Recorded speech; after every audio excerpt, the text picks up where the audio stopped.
Enter the realm of KSBM Radio's creation. Student-led from inception to narration. Crafting content from dawn until dusk. All students involved in the work and the fuss. In the heart of Townview where voices reside. Student-led discussions where ideas collide. From interviews with leaders, peers, and businesses. Just watch us work, creating innovative content. Every aspect managed with student finesse. From podcast production to social media press. No task too daunting, no challenge too grand. KSBM Radio, we taking a stand. KSBM Radio, students leading the way. Every task idea, we seize the day. Witness now as all of our efforts break through. KSBM Radio, the voice of Townview.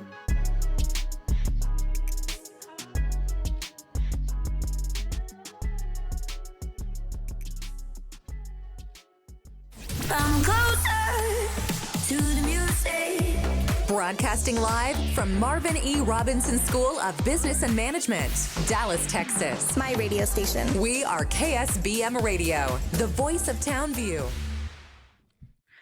Hello, everyone, and welcome to KSBM Radio, the voice of Townview. I'm Amethyst, and I'm here with Arum. Says. And today we continue our special SBM 50 and TMC 30 Alumni Series, celebrating graduates who are making an impact in their fields. Our guest today is Miss Claudia Starr, a proud graduate of the School of Health Professions, class of 2006. Claudia has built an impressive career working for corporate America for 14 years in benefits while simultaneously pursuing her passions as a content creator, fitness influencer, and serial entrepreneur. She has founded and managed multiple businesses, currently owning 2 corporations, and is also a dedicated investor. Ms. Starr, welcome back to Townview. We are thrilled to have you here. Is there anything you would like to share with us before we get started? I just want to say I'm proud of you guys. The walls of Townview hold so much potential. I'm definitely living proof that the foundation that you're building right now can truly shape your future. So take it all in, stay curious, don't be afraid to dream bigger than your environment. Our first question, looking back at your time in health, what initially drew you to your career path you had in mind as a student? As a student, I was fascinated by the idea of helping people and being a leader.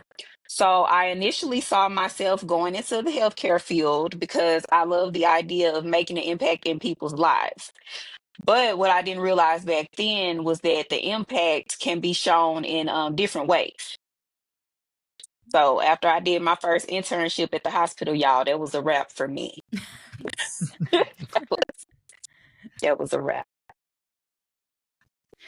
So, who did you look up to during your time at Health? And how did they influence your mindset towards business and entrepreneurship? I had several teachers and mentors who saw something in me that I didn't fully see in myself at that time. And they encouraged me to lead more, speak up, to think differently. Watching strong women in leadership roles inspired me to, build something of my own, something that created opportunities for other people and especially women who look like me. Was there a certain mentor that stood out to you that you still remember? Miss Justice. I know you guys probably, I don't know if you guys got to meet her. I did hear that she passed away a couple years ago, but yeah, she was like a real no nonsense type of teacher. And she gave us the real for sure. So what ultimately led you to shift your focus from your initial career plans to the business field? Realizing that I had an entrepreneurial spirit. I get bored too. I have ADHD.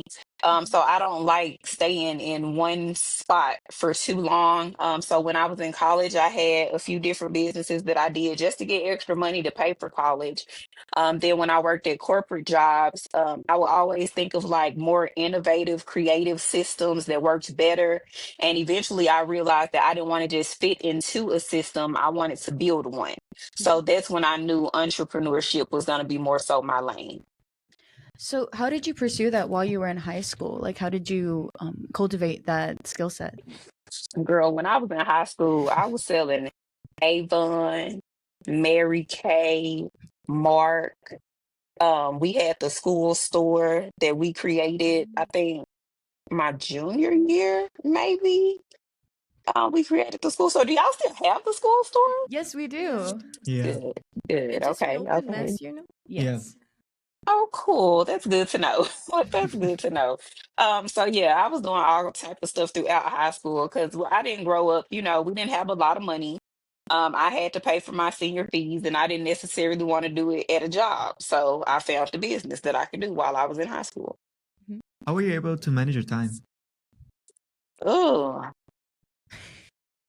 I had to say no to certain things. Like I couldn't always go. I couldn't always hang out.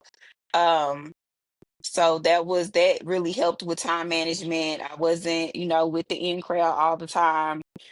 And you just got to kind of prioritize. Were you a part of any like clubs or organizations here?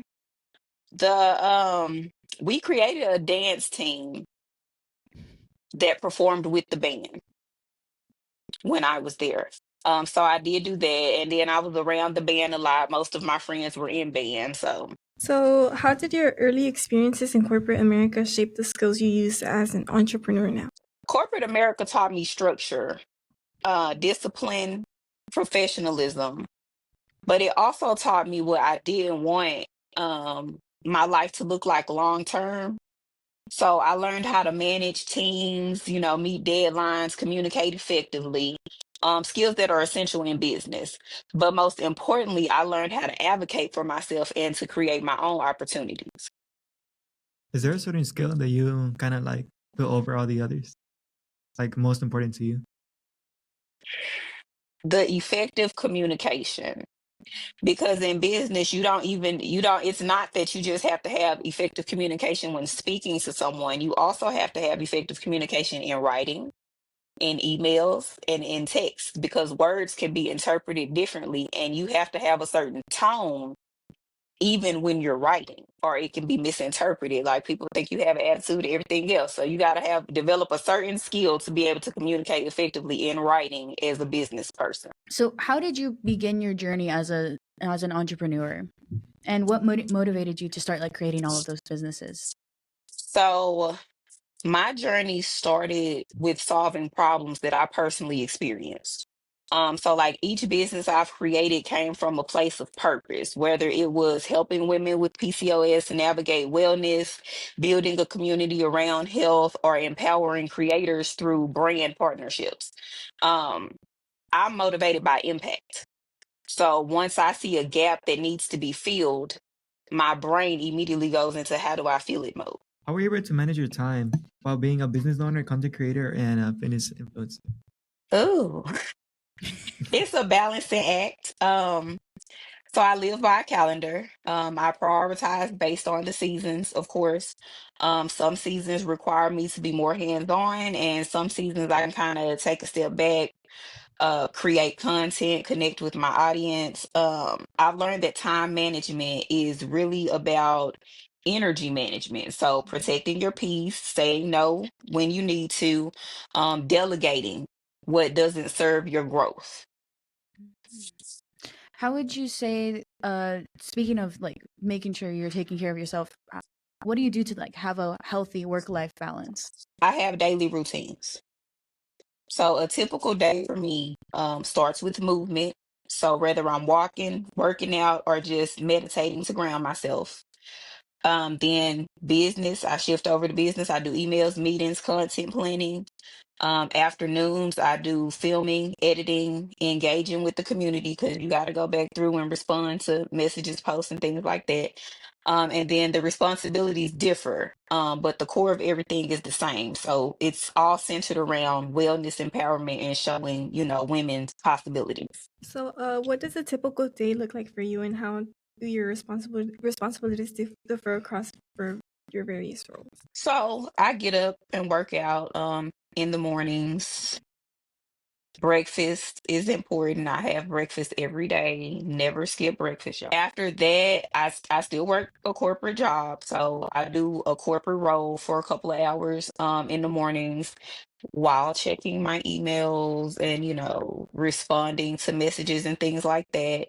And then in the evenings is pretty much when I do business stuff. So you might as well say I have two jobs that I work 24 hours. Um, And then I have like a nighttime routine at night. So the evenings I do all of my business stuff. So filming, content creating, all of that. I have post scheduler. Thank God that that was created.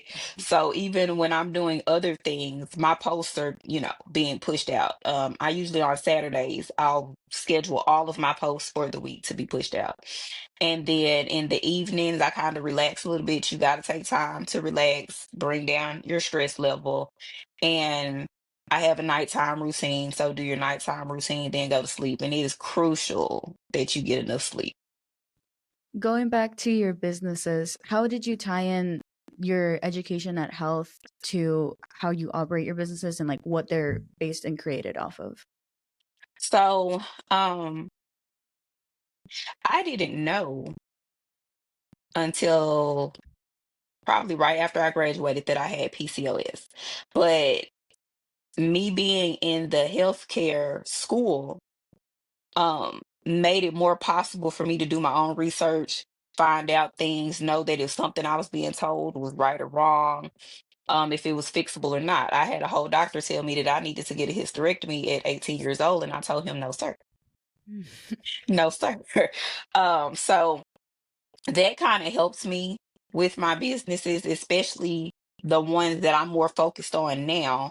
Because a lot of it is healthcare. Like a lot of the things that I have to deal with now with PCOS, with doing research for different women, even though I don't have, a medical degree or anything like that, Townview helped me lay the basis to like the meal plans that I create now, the nutritional programs that I create for women and things like that. I actually learned a lot of it through the nutrition program at the school. What are some challenges you face in your daily life, like with all the career paths?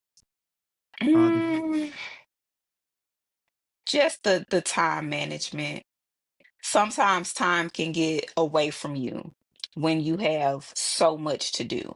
So you got to kind of bring yourself back in. I do have a couple late nights occasionally. Yeah. Um, but that's what you sign up for when you're juggling multiple things. But you have to enjoy what you do too. Yeah.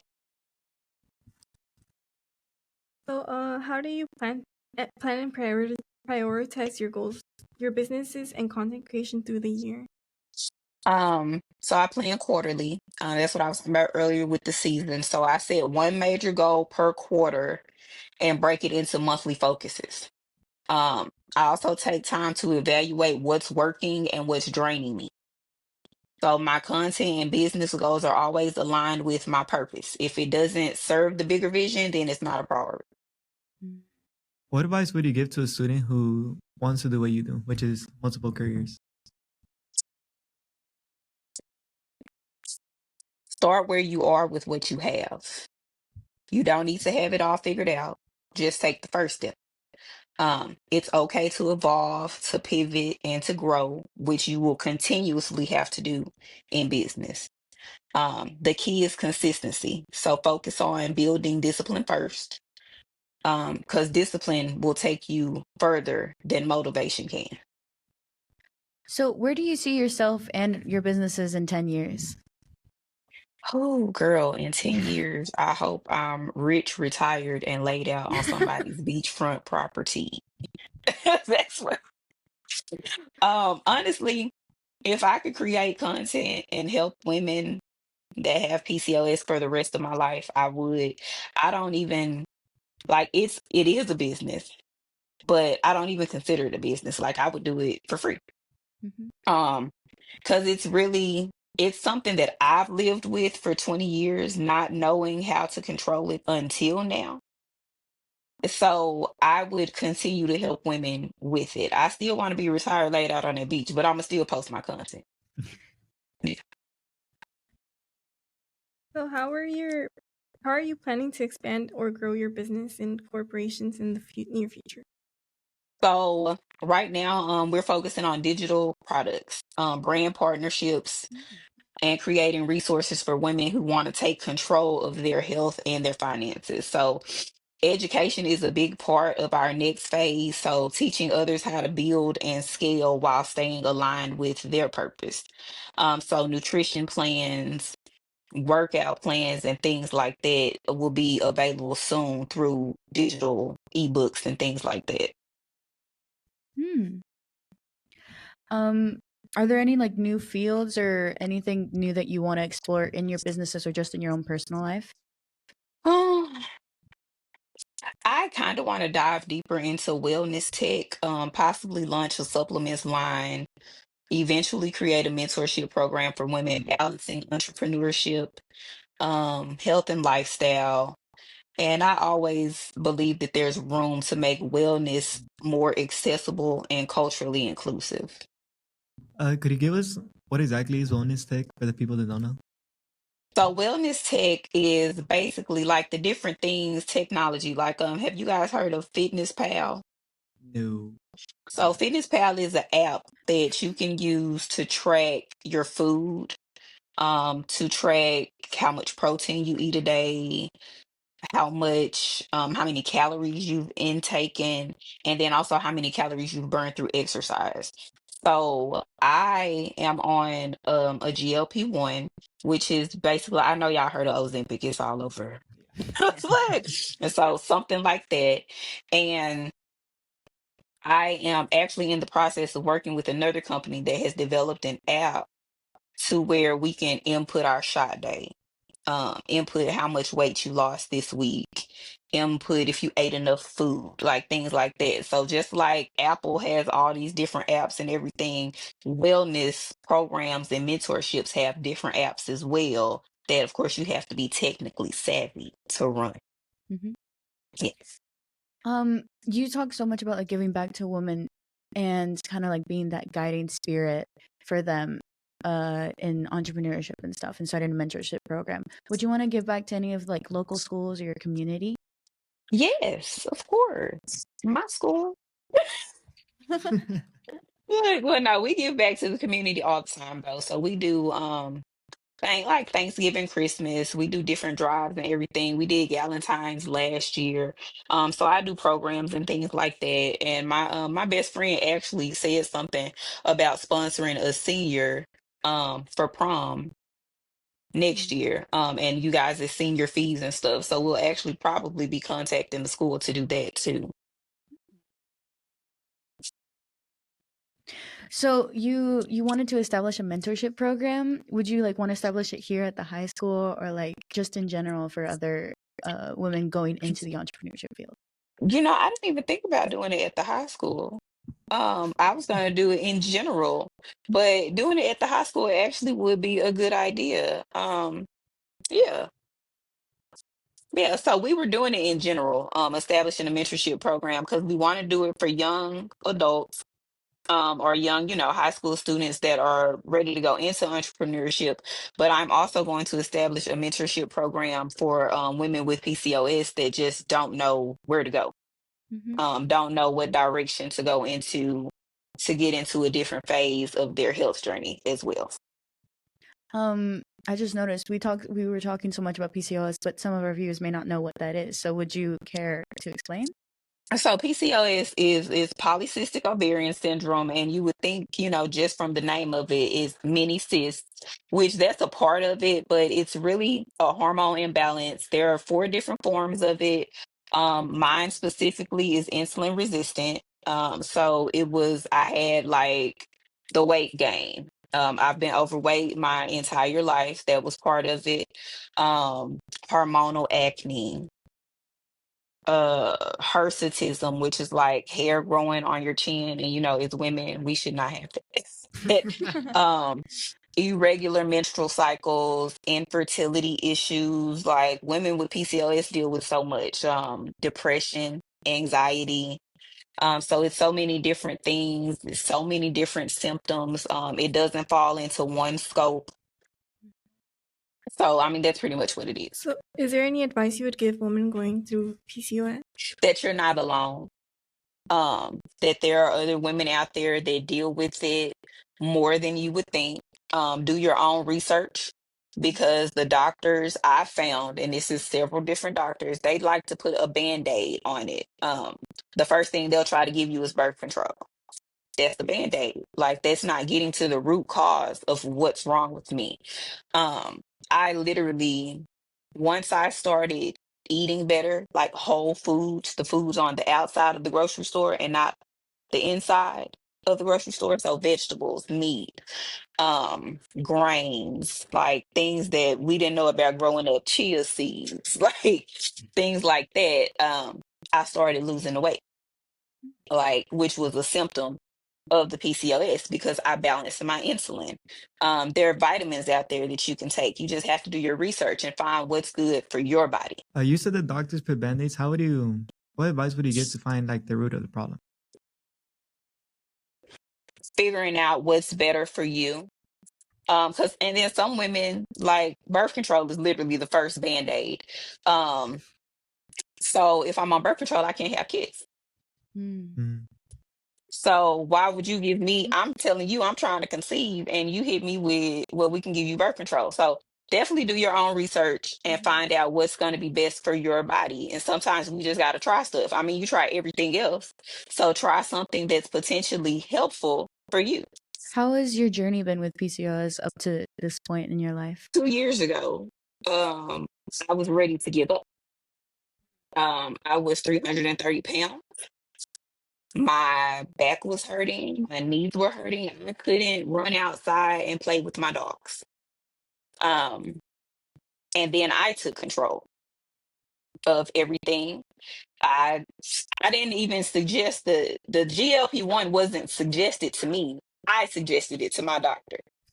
And they told me that it was a good idea. Well, why you didn't suggest that? So when I started the GLP-1, it completely changed my life. So I've lost 160 pounds, and my PCOS is actually in remission. Yeah, It's amazing to hear. So, how did your PCOS journey affect your mental health? girl, it took me through there. It was really depression, anxiety most of my life, throughout high school, throughout college. It was really hard because it's like you can't talk to people about it. They don't know what you're going through. Um, so it was just really hard to manage all of that and to kind of get a hold of it and then still get up every day and smile. Yeah. Now time for our signature question. What advice, if you could go back, what advice would you give yourself in your high school years? Stop doubting yourself. You are not too much, you're not too loud, and you're not too different. You are exactly who you need to be. Every challenge is preparing you for something bigger. So trust the process, stay consistent, and don't be afraid to take up space. So, thank you, Ms. Starr, for sharing your incredible journey with us today.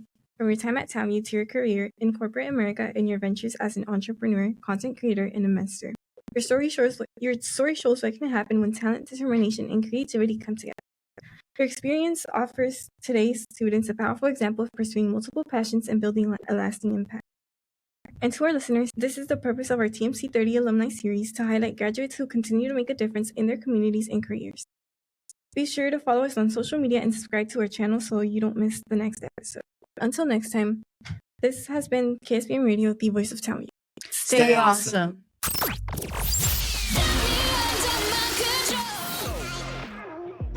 Thank you for listening to KSBM Radio, the voice of Townview. My radio station. We hope you enjoyed the great content and great discussion, all from a student's perspective. Make sure to follow us on Twitter for the latest updates at KSBM_TVT or on Facebook at KSBM Radio. Add them on Facebook. Check them on Facebook. Take care.